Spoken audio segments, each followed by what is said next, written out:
Hello students, मैं Neeraj sir और आप देख रहे हैं प्यारा सा चैनल एजुकेशन क्लाइंट। स्टूडेंट्स, आज हम चैप्टर 4 फोर्स एंड प्रेशर का क्वेश्चन आंसर डी और ई देखेंगे। तो आइए स्टार्ट करते हैं। First question, in the following situation दिया हुआ है, ठीक है। Identify the agent exerting the force. उस एजेंट है, कुछ कारक हैं, कुछ चीज़ें जो फोर्स लगा रहा है और उस फोर्स का इफेक्ट दिखेगा। तो आपको बताना है कि वो फोर्स जो लगा रहा है वो कौन लगा रहा है, उसका इफेक्ट क्या होगा, ठीक है। ये है उसका, squeezing a piece of lemon between the fingers to extract its juice. जब नींबू को आप गाड़ते हैं, नींबू को निचोड़ते हैं, इस तरह से अगर नींबू को निचोड़ते हैं तो उसमें से क्या निकलता है, जूस निकलता है। तो इसमें फोर्स कौन लगा रहा है, तो एजेंट जो फोर्स लगाने वाला कौन है, फिंगर है। और उसका इफेक्ट क्या पड़ता है, जैसे ही आप लेमन को, नींबू को आप निचोड़िएगा तो उसका क्या हो जाएगा, शेप चेंज हो जाएगा। तो एजेंट कौन है, एजेंट है फिंगर, और इफेक्ट क्या पड़ रहा है, उसका शेप बदल जा रहा है। स्टूडेंट अब देखिए क्वेश्चन बी है कि a person diving into the swimming pool. देखिए एक आदमी है जो स्विमिंग पूल में डाइव लगा रहा है, तैर रहा है। तो उसमें फोर्स कौन लगा रहा है, फोर्स लगा रहा है एजेंट जो है फोर्स का, वो है मसल, पर्सन का मसल जो डाइव कर रहा है, जो तैर रहा है उसका मसल। और इफेक्ट क्या पड़ रहा है कि उसके मोशन में चेंजिंग हो रहा है। जब डाइव लगा रहा है, घूम रहा है, कभी इधर जा रहा है, कभी उधर जा रहा है, तो वो इफेक्ट क्या हो गया कि चेंज इन मोशन। और एजेंट कौन हो गया, एजेंट हो गया मसल। देखिए अब क्वेश्चन सी क्वेश्चन है, a labourer moving a load cart है, गाड़ी है, एक लेबर है, उस पर वो क्या कर रहा है, मूव कर रहा है। तो मूव कर रहा है कौन, फोर्स कौन लगा रहा है, तो फोर्स लगा रहा है लेबर। तो फोर्स इज लेबरर। और उसका इफेक्ट क्या पड़ रहा है कि जो कार्ट है वो किस में हो गया, मोशन में हो गया, ठीक है। Student question D, a car, देखिए a car coming to rest once its engine is switch off. एक कार है, और कार क्या है, अगर उसका इंजन आप स्विच ऑफ कर दीजिएगा तो किस में आ जाएगा, और रेस्ट में आ जाएगा। तो रेस्ट में लाया कौन, ठीक है। जैसे इंजन ऑफ कर दीजिएगा, गाड़ी फोर्स लगाना बंद कर देगा। जब गाड़ी फोर्स लगाना पड़ेगा तो उस पर एक फोर्स लगेगा जो सड़क द्वारा लगाया जाएगा, रोड द्वारा लगाया जाएगा। तो एजेंट कौन हो गया, फोर्स का एजेंट जो हो गया वो फ्रिक्शन हो गया।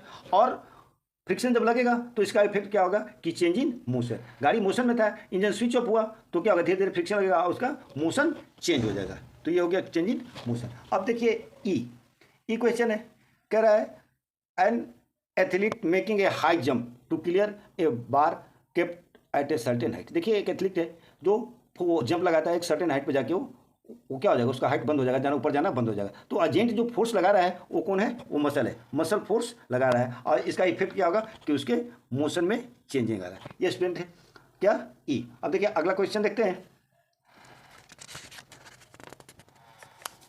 देखिए क्वेश्चन सेकंड है, क्या है क्वेश्चन सेकंड, देख लीजिए क्वेश्चन सेकंड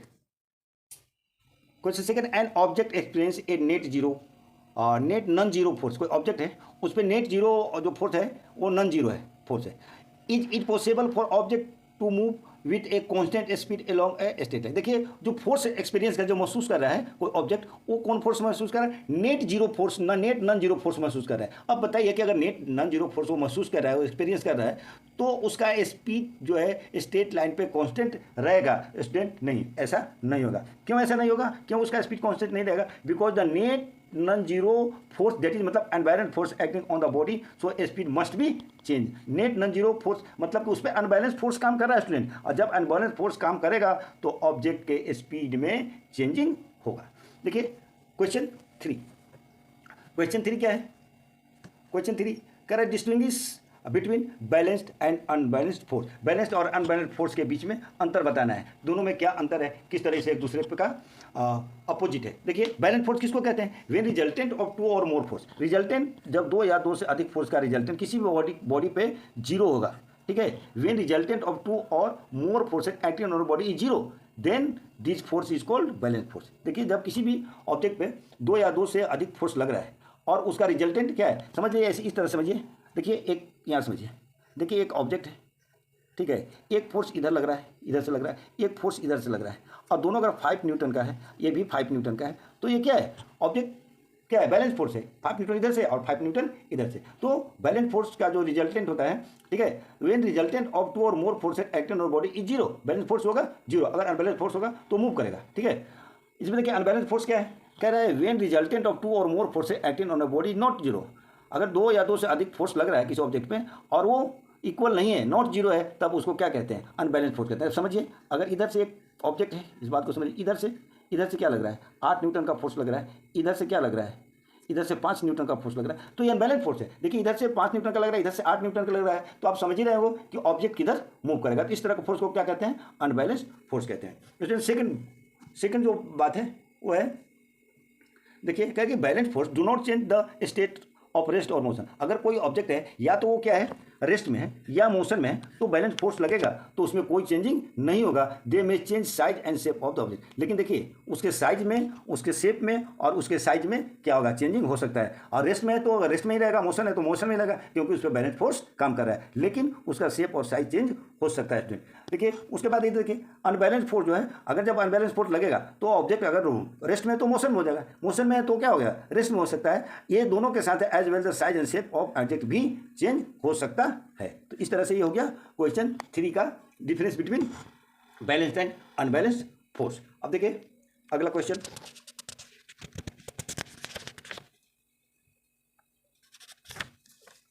देखिए अगला क्वेश्चन है contact and non contact force. देखिए क्या है, सेकंड बी है contact and non contact force.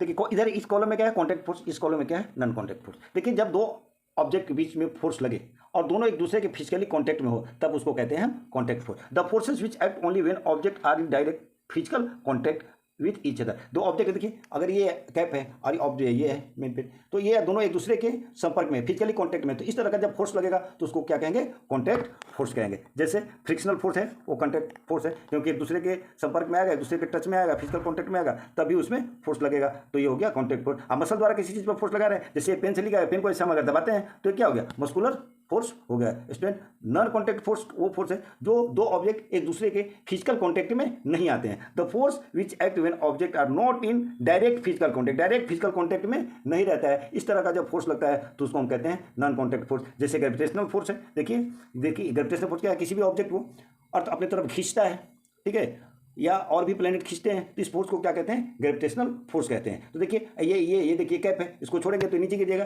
देखिए खींच लिया, लेकिन अर्थ के कॉन्टैक्ट में ये नहीं था, तो ये क्या हो गया, ग्रेविटेशनल फोर्स जो है नॉन कॉन्टैक्ट फोर्स का एग्जांपल। इलेक्ट्रिक फोर्स है, मैग्नेटिक फोर्स है, ये सब क्या है, नॉन कॉन्टैक्ट फोर्स के हैं। देखिए जैसे आप समझिए यहाँ मैग्नेट है और कोई मैग्नेटिक मटेरियल यहाँ ला के रखिएगा तो क्या करेगा, ये इसको खींच लेगा। तो देखिए इसको खींचा, लेकिन ये एक दूसरे के कॉन्टैक्ट में नहीं थे, फिर भी उसको खींच लिया, तो इस तरह के फोर्स को क्या कहते हैं, नॉन कॉन्टैक्ट फोर्स कहते हैं। स्टूडेंट क्वेश्चन नंबर 4, देखिए क्वेश्चन 4 कह रहा है when we throw a ball upward, किसी भी बॉल को अगर आप ऊपर की तरफ फेंकते हैं, देखिए क्वेश्चन पहले समझिए, ऊपर की तरफ फेंकते हैं, what happens to its speed. देखिए जैसे फेंकते हैं तो स्पीड, आप शुरू में फेंकते हो तो स्पीड ज़्यादा है होता है, अब फिर धीरे धीरे क्या होता है, जैसे जैसे ऊपर जाते जाता है उसका स्पीड धीरे धीरे कम होते जाता है, और एक हाइट पे जाके कुछ समय के लिए, कुछ पल के लिए वो रुकेगा, फिर वो गिरना शुरू हो जाएगा, और फिर धीरे धीरे उसका स्पीड बढ़ेगा और अर्थ पे आके टकरा जाएगा। कह रहा है कि give reason for your answer, ऐसा क्यों होता है, इसका आंसर देना है और रीजन बताना है। स्टूडेंट देखिए when we thrown the ball upward, जैसे आप बॉल को ऊपर की तरफ फेंकते हैं, इट्स स्पीड डिक्रीजेज, जैसे फेंकते हैं सबसे मैक्सिमम स्पीड होता है, और धीरे धीरे उसका स्पीड क्या होता है, कमते जाता है। ऐसा क्यों होता है, क्योंकि ग्रेविटेशनल फोर्स उस पर एक्ट करते रहता है, बॉल पे ग्रेविटेशनल फोर्स एक्ट करते रहता है, अर्थ उसको अपनी तरफ खींचते रहता है, और फाइनली क्या होगा, ऑल्सो एयर, दूसरी चीज़ है, अर्थ तो फोर्स लगा ही रहा है, एयर है, एयर भी उस पर क्या कर रहा है, रेजिस्टेंस पैदा कर रहा है, और धीरे धीरे ऑब्जेक्ट क्या हो जाएगा, उसका मोशन धीरे धीरे, उसका स्पीड कम हो जाएगा, और फाइनली क्या हो जाएगा, बॉल अर्थ पे आके गिर जाएगा। इसका डिटेल आप आगे 9 क्लास में पढ़िएगा, ठीक है। तो अगला क्वेश्चन देखते हैं, क्वेश्चन नंबर 5।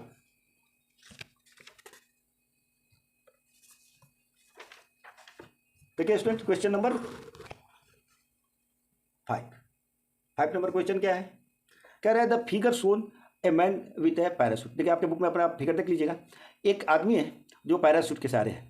देखिए उससे 2-3 क्वेश्चन पूछा जा रहा है, name the force which responsible for downward motion, is it the contact force और नॉन कॉन्टैक्ट। देखिए कोई आदमी पैराशूट से नीचे उतर रहा है, तो उस पर डाउनवर्ड नीचे की तरफ लग रहा है, नीचे की तरफ रहा है, तो उस पर कौन सा फोर्स लग रहा है, ये वो फोर्स जो लग रहा है वो कॉन्टैक्ट फोर्स है या नॉन कॉन्टैक्ट फोर्स है, ये बताना है आपको। देखिए अभी हम लोग जिक्र किए कि अर्थ सभी चीज़ों को अपनी तरफ खींचता है, अर्थ का इस यूनिवर्स में जो भी चीज़ है एक दूसरे को अपनी तरफ खींचता है, और पैराशूट वाला जो व्यक्ति है उसको अपनी तरफ खींच रहा है। देखिए gravitational force responsible for the his downward motion, नीचे की तरफ डाउनवर्ड मोशन हो रहा है, उसके लिए रिस्पॉन्सिबल कौन है, उसके लिए रिस्पॉन्सिबल है ग्रेविटेशनल फोर्स। आज जो ग्रेविटेशनल फोर्स है वो पीछे भी हम लोग जिक्र किए, वो नॉन कॉन्टैक्ट फोर्स है। तो इसका आंसर आपका मिल गया।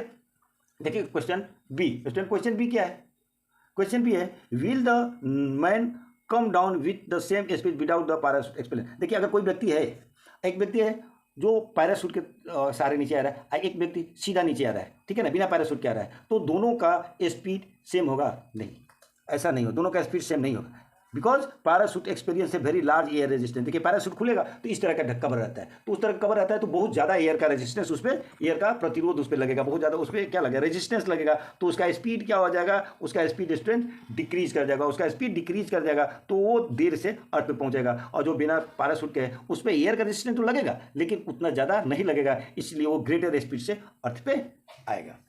स्टूडेंट्स क्वेश्चन 6, ठीक है, जो देखिए क्वेश्चन नंबर 6 क्या है, क्वेश्चन नंबर 6 कह रहा है कि how would the pressure exerted by the force on area change if, देखिए the area of double keeping the thrust constant, क्या होगा जब एरिया को डबल कर दीजिएगा आप, ठीक है ना, और area keeping the thrust constant, if area is double, जैसे आप एरिया डबल कीजिएगा प्रेशर रिड्यूस्ड हाफ, एरिया को डबल कीजिएगा तो प्रेशर हाफ हो जाएगा। जैसे हम लोग पढ़े हैं, देखिए प्रेशर बराबर क्या होता है, पी बराबर क्या होता है, पी बराबर एफ बाई ए होता है स्टूडेंट्स। जैसे ही आप एरिया को क्या कीजिए, इसको डबल कर दीजिएगा, ये क्या हो जाएगा, हाफ हो जाएगा। आगे देखते हैं क्वेश्चन बी, देखिए स्टूडेंट आपका बी कह रहे thrust is double keeping the area constant, अगर एरिया कांस्टेंट रखते हैं और थ्रस्ट को क्या करते हैं, डबल कर देते हैं, तो देखिए इफ थ्रस्ट इज डबल, जैसे आप थ्रस्ट को डबल कीजिएगा प्रेशर बिकम्स डबल, प्रेशर क्या हो जाएगा, डबल हो जाएगा। क्वेश्चन नंबर 7 स्टूडेंट्स, देखिए क्वेश्चन 7, क्वेश्चन 7 क्या कह रहा है, when we driver experience a greater pressure, ठीक है ना, एक ड्राइवर है वो ग्रेटर प्रेशर करेगा, किस कंडीशन में करेगा, 100 centimetre below the surface of water, अगर सरफेस वाटर के 100 सेंटीमीटर अंदर है और 200 सेंटीमीटर अंदर है, दोनों केस में जब वो 100 सेंटीमीटर अंदर है या और एक है 200 सेंटीमीटर अंदर है, कौन ज़्यादा greater pressure exert greater pressure अनुभव करेगा, सेटिस्फाई योर आंसर। स्टूडेंट जैसे जैसे आप पानी के गहराई में जाते जाइएगा, डीप में जाते जाइएगा, प्रेशर बढ़ते जाएगा, तो अब आप खुद ही बता सकते हैं कि एक 100 सेंटीमीटर 100 सेंटीमीटर बिलो है और एक 200 सेंटीमीटर बिलो है, तो डेप्थ में कौन ज़्यादा है, 200 सेंटीमीटर वाला ज़्यादा है, तो वो ज़्यादा आपको प्रेशर ग्रेटर प्रेशर एक्सपीरियंस करेगा। ये लिखा हुआ है at 200 centimetre a diver will experience greater pressure, जो ज़्यादा डेप्थ में रहेगा उस पर ज़्यादा प्रेशर रहेगा, क्योंकि pressure inside the liquid increase with depth, जैसे जैसे डेप्थ बढ़ते जाएगा प्रेशर बढ़ते जाएगा। इस तरह से क्वेश्चन 7 खत्म हो गया और डी भी खत्म हो गया। आगे देखते हैं क्वेश्चन ई,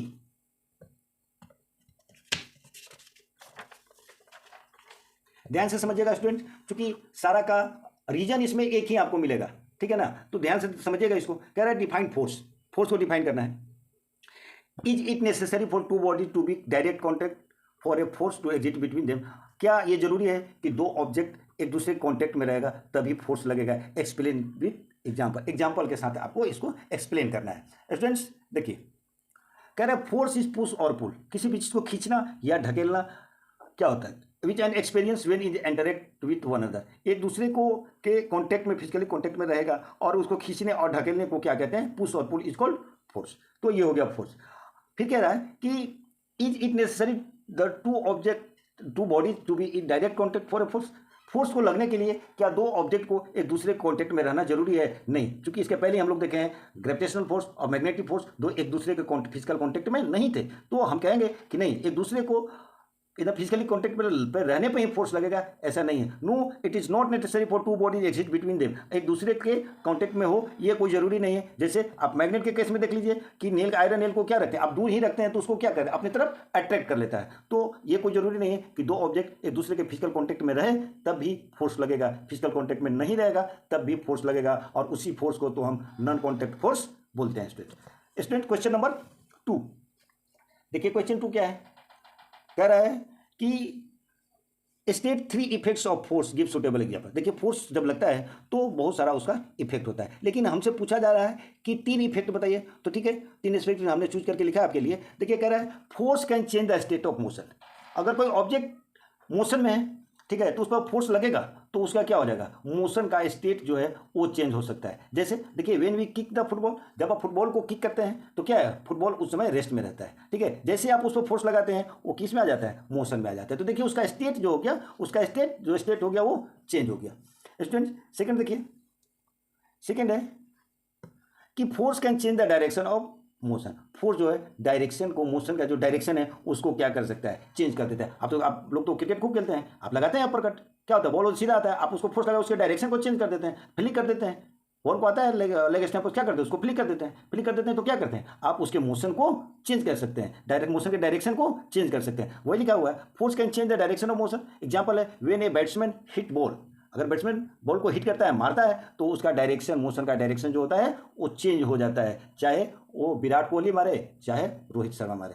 ठीक है स्टूडेंट, तीसरा का केस देखते हैं। दो केस हम लोग देख लिए, थर्ड वाला, थर्ड केस देखिए स्टूडेंट्स, कह रहा है force can change shape. Force क्या करता है, शेप चेंज कर सकता है। फर्स्ट क्वेश्चन हम लोग देखा है कि नींबू को क्या किया हम लोग, निचोड़ा, हम लोग दबाए तो उसका क्या हुआ, उसका शेप चेंज हो गया। जैसे इसमें एग्जांपल के रूप में लिखा है कि एक फ्लैटेंड बैलून है, फुला हुआ बैलून है, इसमें गैस डाल के हम लोग फुलाएं, और उसको जेंटली आराम से उसको ऐसे प्रेस कीजिएगा, आराम से ऐसे प्रेस कीजिएगा तो उसका क्या हो जाएगा, उसका शेप चेंज होगा। ऐसे तलहटी में इसको लेकर ऐसे दबाइए तो क्या हो जाएगा, उसका शेप चेंज हो जाएगा। तो ये तीन इफेक्ट हम लोग फोर्स के देखें। अब देखिए क्वेश्चन नंबर 3 नंबर क्वेश्चन में बहुत सारा क्वेश्चन जुटा हुआ है स्टूडेंट, इसलिए हर एक क्वेश्चन का लगभग आपका एक ही जगह से रीजन मिलेगा जहां से उसका आंसर आपको मिलेगा। देखिए क्वेश्चन नंबर 3, क्वेश्चन 3 क्या है, देखिए कह रहा है गिव रीजन, रीजन बता, कारण बताना है। फर्स्ट क्वेश्चन ए है snow shoes are more effective than ordinary shoes walking on snow. बर्फ पे चलने वाला जो जूता होता है, स्पेशल जूता होता है, वो ज़्यादा इफेक्टिव होता है बर्फ पर चलने के लिए नॉर्मली जो ऑर्डिनरी शू पहनते हैं उससे। देखिए कैसे होता है, क्या कारण है उसका। देखिए स्टूडेंट्स, कह रहे हैं snow shoe are more effective than the ordinary shoe. Snow shoe होता है वो ज़्यादा इफेक्टिव होता है ऑर्डिनरी शू जो आप पहनते हैं, किस समय, जब आप स्नो पे वॉक करते हैं, बर्फ पर घूमते हैं। क्यों, स्नो शू जो होता है ना कंपेरेटिवली ब्रॉडर होता है, चौड़ा होता है। जैसे ही चौड़ा होगा शू तो अंदर बर्फ के अंदर जो होता है सिंक नहीं करेगा, धंसेगा नहीं। आज जब धंसेगा नहीं, क्यों नहीं धंसेगा, तो हम लोग पढ़ के आए हैं, क्या पढ़ के आए हैं, तो देखिए हम लोग पढ़ के क्या अभी तक पहले भी बताए थे, P बराबर होता है F/A। यहीं से सारा क्वेश्चन का आंसर मिलेगा। देखिए एरिया ज़्यादा तो प्रेशर कम। तो स्नो शू है, जो स्नो शू है उसका क्या है, स्नो शू है उसका एरिया क्या है, स्नो शूज का जो एरिया है वो ज़्यादा है, ज़्यादा चौड़ा है, तो प्रेशर कम लगेगा। और जब प्रेशर कम लगेगा तो वो चलना आसान रहेगा। जैसे ही देखिए ये यहाँ लिखा हुआ है as we know that pressure is inversely proportional to the surface area. Pressure जो है सरफेस एरिया का इन्वर्सली प्रोपोर्शनल है। इन्वर्सली प्रोपोर्शनल कहने का मतलब है कि एरिया बढ़ेगा तो प्रेशर कम होगा। तो area increases then the pressure will decrease. Area बढ़ेगा तो प्रेशर घटेगा। So the body weight will be distribute over the larger surface. जितना बॉडी का वेट है वो लार्जर एरिया में क्या हो जाएगा, बट जाएगा, और जिसके कारण क्या हो जाएगा, वो चलना ज़्यादा इफेक्टिव रहेगा स्नो पे। ठीक है स्टूडेंट, क्वेश्चन इसका बी देखते हैं। बी देखिए कह रहा है पोर्टर्स। देखिए पोर्टर्स है, पोर्टर्स जब से समझते हैं, आप स्टेशन से जाते होंगे तो आपके जो बैग है, थैला है, अटैची हो, वो कुली अपने सर पे ले लेता है, या ऐसे भी आप घर मकान में काम करते हुए देखते होंगे तो देखते होंगे कि वो अपने सर पे, पोर्टर जो होता है, जो लेबर जो होता है, अपने सर पे क्या करता है, बड़ा सा एक पगड़ी बांध लेता है, ठीक है ना, कपड़ा बांध लेता है, क्लोथ बांध लेता है। इसके पीछे भी वही कारण है, आप सीधा से समझिए। जैसे वो पगड़ी बांधेगा, कपड़ा बांधेगा सर पे, सरफेस एरिया बढ़ेगा, और एरिया बढ़ेगा तो प्रेशर का इन्वर्सली प्रोपोर्शनल है। एरिया बढ़ेगा तो प्रेशर कम होगा, क्योंकि एरिया बढ़ने से डिस्ट्रीब्यूट हो जाता है। वही चीज़ यहाँ लिखा हुआ है students, porters place the large around piece of cloth in their head. अपने हेड पे बड़ा सा क्लॉथ बांध लेता है। When they carry heavy load because by the doing this, अगर वो अपने सर पे हैवी लोड ढो रहा है, ऐसा काम कर रहा है, तो उसका सरफेस एरिया पगड़ी बांधने से क्या हो जाएगा, इंक्रीज हो जाएगा। और जैसे सरफेस एरिया इंक्रीज हो जाएगा, हम जानते हैं कि pressure is inversely proportional to surface area. Surface area बढ़ेगा तो pressure is get reduce, pressure reduce हो जाएगा। तो उसको आपको उसको क्या होगा, पोर्टर को क्या होगा, लोड ढोने में आसानी होगा, कंफर्टेबल फील करेगा। देखिए स्टूडेंट, सब में वही है, फोर्स बराबर प्रेशर बराबर फोर्स बाय एरिया, एरिया बढ़ेगा प्रेशर कम होगा। देखिए स्टूडेंट सी, इस शार्प नाइफ देखते हैं, आप चाकू देखें तो चाकू जो होता है, जो शार्प होता है, तेज होता है, वो आसानी से वेजिटेबल और फ्रूट को काट देता है। किसके रिस्पेक्टिव में, ब्लंट, भोथर जिसको कहते हैं, भोथर यानी जो धार उसमें नहीं होता है, ठीक है, वो क्यों काट देता है। तो फिर वही है, जैसे ही तेज शार्प नाइफ होगा तो एरिया क्या होगा, कम होगा, एरिया कम होगा तो प्रेशर बढ़ जाएगा। और जैसे ब्लंट होगा, एरिया बढ़ेगा, प्रेशर कम हो जाएगा। आपको प्रेशर ज़्यादा चाहिए क्योंकि कट करना है सब जो वेजिटेबल को, ठीक है। तो देख लीजिए, as the area of sharp knife is less, sharp knife के एरिया जब होगा लेस होगा, किससे, ब्लंट नाइफ से, तो thereby its increase the pressure, तो प्रेशर क्या हो जाएगा, इंक्रीज हो जाएगा। एरिया कम होगा, नाइफ होगा, तेज होगा तो एरिया कम हो जाएगा, एरिया कम होगा तो क्या होगा, प्रेशर ज़्यादा लगेगा, तो सब्जी और वेजिटेबल क्या हो जाएगा, आसानी से कटेगा। जैसे ही ब्लंट हो जाएगा, इन्वर्सली प्रोपोर्शनल होता है, तो क्या होगा, आसानी से वेजिटेबल और फ्रूट नहीं कटेगा, इसलिए वेजिटेबल फ्रूट भी काटना है तो शार्प नाइफ जरूरी है, क्योंकि शार्प नाइफ में एरिया कम होता है और प्रेशर ज़्यादा लगेगा। स्टूडेंट अब देखिए क्वेश्चन डी। क्वेश्चन डी है, देखिए एकदम आपसे रिलेटेड क्वेश्चन है। School bags are provided with wide step carry them. आपका जो स्कूल बैग है वो जो टांगते हैं, ठीक है, वो जो स्ट्रिप है वो क्या होता है, वो वाइड होता है, चौड़ा क्यों होता है, तो बस वही है P बराबर, फिर आ जाइए F/A। जैसे आपका स्ट्रिप चौड़ा होगा, एरिया बढ़ेगा तो प्रेशर कम हो जाएगा, आपको कम भारी लगेगा। ये लिखा हुआ है school bags are provided with the wide strip. School bag जो होता है उसको स्ट्रिप जो होता है वो क्या होता है, वाइड होता है, चौड़ा होता है। क्यों, the pressure is inversely proportional to contact area. जो प्रेशर जो होता है इनवर्सली प्रोपोर्शनल है कॉन्टैक्ट एरिया का। Means if the contact area increase करेगा, प्रेशर डिक्रीज करेगा, और इसलिए स्कूल बैग का जो स्ट्रेप होता है वो चौड़ा होता है, वाइड होता है। स्टूडेंट्स क्वेश्चन, अब भाई अगला क्वेश्चन ई। देखिए अगला क्वेश्चन ई है, सॉरी यहाँ है अगला क्वेश्चन ई। देखिए कह रहा है it is much easier to brush and inflated balloon with needle than the contact. देखिए एक बैलून फुला हुआ होता है, आप देखते होंगे क्या होता है, बर्थडे पार्टी होता है या कोई भी पार्टी है तो बैलून होता है, तो बैलून जब फुला हुआ होता है उसको नीडल से फोड़ना आसान है, नीडल से उसको ब्रश करना आसान है, किस पे रिलेटेड, फिंगर से। फिर वही बात फंसा। देखिए नीडल है the smaller surface area, needle के पास क्या है, सुई के पास क्या है, सरफेस एरिया छोटा है, किसके अपेक्षा, फिंगर के अपेक्षा। तो force applied the needle almost the single point. Force जब आप नीडल से लगाते हैं एक सिंगल पॉइंट पे लगता है, और leading to the much larger pressure. जब एरिया कम हो गया तो प्रेशर ज़्यादा लग गया, वो तो इसलिए क्या है, फिंगर से उसको ब्रश करना आसान है, सॉरी नीडल से उसको ब्रश करना आसान है with respect two finger, finger की अपेक्षा उसको। अब देखिए एफ, क्वेश्चन एफ है। स्टूडेंट्स माउंटेनर्स में suffer from nose bleeding at the high altitude. देखिए जो माउंटेनर होते हैं, जो माउंटेन पे जाते हैं, उसको अक्सर क्या होता है, उससे नाक से ब्लीडिंग होना शुरू हो जाता है। इसके पीछे क्या कारण है, देखिए atmospheric pressure of our body is balanced your blood pressure है। देखिए एटमॉस्फेरिक प्रेशर किसको कहते हैं, जो प्रेशर एटमॉस्फेयर द्वारा लगाया जाता है उसको कहते हैं एटमॉस्फेरिक प्रेशर। आपके बॉडी में ब्लड है, ब्लड वेसल्स में फ्लो कर रहा है तो वो अपना फोर्स प्रेशर लगाता है। तो जो आपका ब्लड का प्रेशर है, बॉडी के अंदर से जो प्रेशर लग रहा है उसको कौन बैलेंस करता है, atmospheric pressure. At higher altitude, जैसे ही आप ऊपर एल्टीट्यूड में जाते हैं या जैसे जैसे हाइट बढ़ता है, आप एयर ऊपर की तरफ जैसे जैसे जाते हैं, एयर का प्रेशर जो होता है वो कम होने लगता है, और ब्लड का प्रेशर जो होता है वो ज्यों का त्यों बना रहता है। तो बाहर का प्रेशर कम, अंदर का प्रेशर ज़्यादा। तो क्यों बाहर का प्रेशर कम, क्योंकि जैसे जैसे आप हाइट पर जाते जाइएगा एयर का कंसंट्रेशन घटते जाएगा और एटमॉस्फेरिक प्रेशर घटता जाएगा, और ब्लड का प्रेशर कांस्टेंट है तो क्या हो जाएगा, बाहर का घट गया, आपका बॉडी के अंदर का बढ़ गया। और आपके नोज में जो ब्लड वेसल्स हैं वो डेलिकेट है, डेलिकेट है मतलब कि कोमल है, ब्लड वेसल्स कोमल होते हैं, तो वो क्या करते हैं, नोज को कि ब्लड वेसल को ब्रश कर देते हैं, और सम टाइप रिजल्ट क्या होता है, सम टाइप रिजल्ट ये होता है कि उसके नोज से ब्लीडिंग स्टार्ट हो जाता है। देखिए क्वेश्चन, नेक्स्ट क्वेश्चन देखिए स्टूडेंट्स, नेक्स्ट क्वेश्चन क्या है, नेक्स्ट क्वेश्चन है, देखिए airplane have the pressurised cabin. Airplane जो होता है, एरोप्लेन जिसको ये, उसमें जो केबिन होता है वो प्रेशराइज होता है for the passenger safety, passenger को सेफ्टी के लिए, while playing high in the atmosphere. देखिए एरोप्लेन है उसका केबिन जो होता है ना प्रेशराइज होता है। क्यों, क्योंकि पैसेंजर को सेफ्टी के लिए, जब वो हाई एल्टीट्यूड पर काफ़ी ऊंचाई पे वो उड़ता है, ठीक है। देखिए कह रहा है एट हाई एल्टीट्यूड, जैसे ही आप ऊंचाई पे जाइएगा, the atmospheric pressure decrease, atmospheric pressure decrease होते जाता है। क्यों डिक्रीज होते जाता है, क्योंकि एयर का मात्रा कम होते जाता है। So the low pressure can be uncomfortable, तो प्रेशर क्या हो जाएगा, लो हो जाएगा, तो पैसेंजर क्या करेगा, अनकंफर्टेबल फील करेगा। तो इससे बचने के लिए क्या कहते हैं, एयरक्राफ्ट का जो केबिन होता है it increase the sufficient value of the safeguard to the passenger. इसलिए प्रेशराइज केबिन बनाया जाता है ताकि बाहर के जो एटमॉस्फेरिक प्रेशर है उससे उस पर असर कम पड़े और न के बराबर पड़े, इसलिए उसको क्या किया जाता है, प्रेशराइज केबिन बनाया जाता है। स्टूडेंट्स क्वेश्चन नंबर 4, देखिए ध्यान से समझिएगा, सारा चीज़ का वही है, एक ही फार्मूला से आपको क्या होता जाएगा, सोल्व होता जाएगा। देखिए क्वेश्चन क्या है, क्वेश्चन है देखिए कह रहा है 2 रोड्स ए एंड बी। देखिए 2 रोड है, एक ए रोड है और एक ए बी रोड है, ऑफ द सेम हाइट, दोनों का हाइट देखिएगा सेम है, दोनों का हाइट सेम है, और इक्वल एक सेम वेट है और इक्वल लेंथ है। देखिए सेम वेट और लेंथ दोनों का क्या है, देख लीजिए लेंथ दोनों का इक्वल है, जितना इसका लेंथ इतना इसका लेंथ, ठीक है।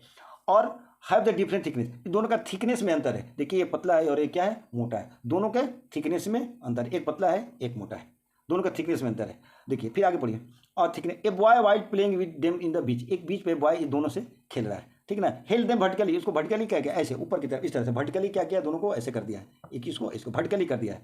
सरफेस और सैंड किस पे, सैंड का सरफेस है, देखिए सैंड का सरफेस है और वर्टिकली इसको खड़ा कर दिया। अब आपको बताना है कि which one of them sink less, कौन लेस कौन कम सिंक करेगा, कौन बालू के अंदर कम जाएगा, कौन बालू के अंदर कम धंसेगा। फिर वही हम लोग आगे कि पी बराबर देखिए F/A।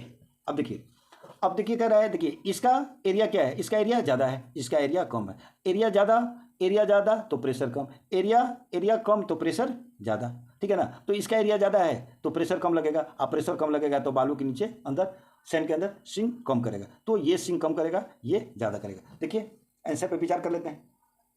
देखिए कह रहा है we know that the pressure varies directly with the thrust and inversely with the area of the, देखिए ये थ्रस्ट है एकदम परपेंडिकुलर, देखिए खड़ा है एकदम परपेंडिकुलर खड़ा है, तो we know that the pressure varies directly with the thrust. देखिए प्रेशर जो वैल्यू होता है एकदम सीधा थ्रस्ट के डायरेक्टली होता है, और इनवर्सली किसका होता है, एरिया का। उस समय से हम लोग बार बार पढ़ते रहे, किसका होगा, थ्रस्ट का डायरेक्टली होगा और एरिया का इनवर्सली प्रोपोर्शनल होगा। देखिए for equal amount of force, दोनों पर इक्वल अमाउंट ऑफ फोर्स लग रहा है, smaller area would result greater pressure. देखिए स्मॉलर एरिया है, देखिए इसके पास एरिया जो है वो क्या है, इसके पास एरिया स्मॉलर है, तो ये ज़्यादा प्रेशर क्या करेगा, एक्सर्ट करेगा, और जिसके पास एरिया ज़्यादा है वो प्रेशर कम एक्सर्ट करेगा। For equal amount of force the smaller area would result greater pressure, hence the rod B, जो रोड बी है विल सिंक लेस, कम अंदर जाएगा then the rod A, and it is because rod B has more surface area. ऐसा क्यों हो रहा है, ये क्यों कम श्रिंक कर रहा है, कि इसके पास सरफेस एरिया ज़्यादा है, ये ज़्यादा श्रिंक करेगा क्योंकि इसके पास सरफेस एरिया कम है। Next question students,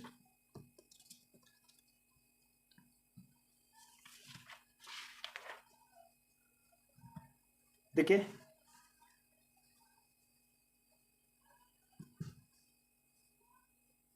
next question, figure पे ध्यान दीजिएगा। सबसे पहले फिगर पर देखिए, कह रहे हैं 3 holes A B and C। देखिए ए है B है और C, तीनों होल है, ठीक है ना। Are made in the empty can, ये कैन जो है वो खाली एम्प्टी कैन में 3 गो होल किया हुआ है, ठीक है ना। अब तीनों होल अलग अलग लेवल पे, एक यहाँ एक यहाँ एक यहाँ, one over the other shown in the figure, they are temporary close with the adhesive tape. इसको बंद कर दिया गया टेप से, बंद, तीनों होल को क्या कर दिया, टेप से, एडहेसिव टेप से बंद कर दिया गया है। The can is now filled with A water. अब क्या करना है, इस कैन को पानी से भर देना है, इस कैन को क्या करना है, ऐसे पानी से ऊपर डाल देना, पानी से क्या कर देना है, भर देना है, ठीक है, इसको पानी से भर देना है, ठीक है। Water what will be observe when the tape on them is pulled out. अब क्या कीजिए, अब इस पे से तीनों होल पे से आप टेप जो दिए थे उसको हटा दीजिएगा। अब बताइए क्या हो रहा है और उसको आंसर को जस्टिफाई कीजिए। स्टूडेंट्स देखिए हम लोग पढ़ते आ रहे हैं क्या, कि जैसे जैसे डीप में जाएंगे, जैसे जैसे डीप में जाएंगे प्रेशर क्या होता जाएगा स्टूडेंट, प्रेशर इंक्रीज करते जाएगा, तो यही उसका आंसर है। The water will start coming out the 3 holes. जैसे ही आप टेप हटाइएगा तो क्या होगा, वाटर रिलीज होना शुरू कर देगा, वाटर निकलना शुरू होगा तीनों होल से। Water from the hole A will go to maximum distance. देखिए यहाँ से जो ए से जो पानी निकलेगा वो मैक्सिमम डिस्टेंस पर ऐसे जाके गिरेगा। क्यों मैक्सिमम डिस्टेंस पर गिरेगा, तो आपको पता है कि जैसे जैसे आप नीचे जाते जाइएगा प्रेशर बढ़ते जाएगा, और ये सबसे नीचे है तो होल ए पे सबसे ज़्यादा प्रेशर पड़ेगा। उसके बाद जो प्रेशर पड़ेगा इस पर पड़ेगा, उसके बाद इस पर पड़ेगा, तो जो सबसे नीचे है उस पर सबसे ज़्यादा प्रेशर है, और वो पानी निकलेगा तो सबसे ज़्यादा डिस्टेंस तय करेगा। तो ये जो डिस्टेंस इसमें से पानी निकलेगा ये ज़्यादा दूर पे जाके गिरेगा, ठीक है। यही चीज़ लिखा हुआ है, water will start coming out of this 3 holes, water from the holes A will the maximum distance, यहाँ से निकलेगा, देखिए ये मैक्सिमम डिस्टेंस ट्रेवल कर रहा है, because the pressure is highest रहता है बॉटम, क्योंकि बॉटम में प्रेशर ज़्यादा रहेगा। जैसे कि आपको हम बताते आ रहे हैं, जैसे जैसे डीप में जाते जाइएगा प्रेशर बढ़ते जाएगा, तो वो ज़्यादा डिस्टेंस तय करेगा। वाटर फ्रॉम द होल सी से वाटर जो निकलेगा वो सबसे कम डिस्टेंस ट्रेवल करेगा, क्योंकि यहाँ जो प्रेशर है वो सबसे कम है। स्टूडेंट्स क्वेश्चन नंबर 6 देखिए, क्वेश्चन नंबर 6 क्या है, क्वेश्चन नंबर 6 देखिए यहाँ सिर्फ क्वेश्चन लिखा हुआ है, यहाँ से आप पहले समझ लीजिए, उसके बाद ठीक है ना। मेक 2 टिनी होल्स, देखिए 2 टिनी होल्स बनाया हुआ है ए और बी, दिख रहा है 2 टिनी होल्स बनाया है ए और बी। द सेम साइज, जो होल का जो साइज है वो क्या है, सेम है, एक बराबर है, और इक्वल हाइट, नीचे से जो हाइट है दोनों का इक्वल है फ्रॉम द बॉटल, प्लास्टिक बोतल है। कवर देम विद द बोतल विथ वाटर, ठीक है ना, from the water and cover them, and इसको कवर कर देना है और उसमें पानी भर देना है। देखिए हमने पानी भर के रखा है, इसको क्या कर देना है, पानी भर देना है। Let the cover be now remove, अब इसमें से कवर उठा देना है, ठीक है। कवर उठाइएगा तो अब क्या ऑब्जर्व कीजिएगा और उसका क्या कंक्लूजन निकलेगा, ठीक है, ये एक्टिविटी के माध्यम से बताना है स्टूडेंट। तो चलिए स्टूडेंट आंसर की तरफ बढ़ते हैं।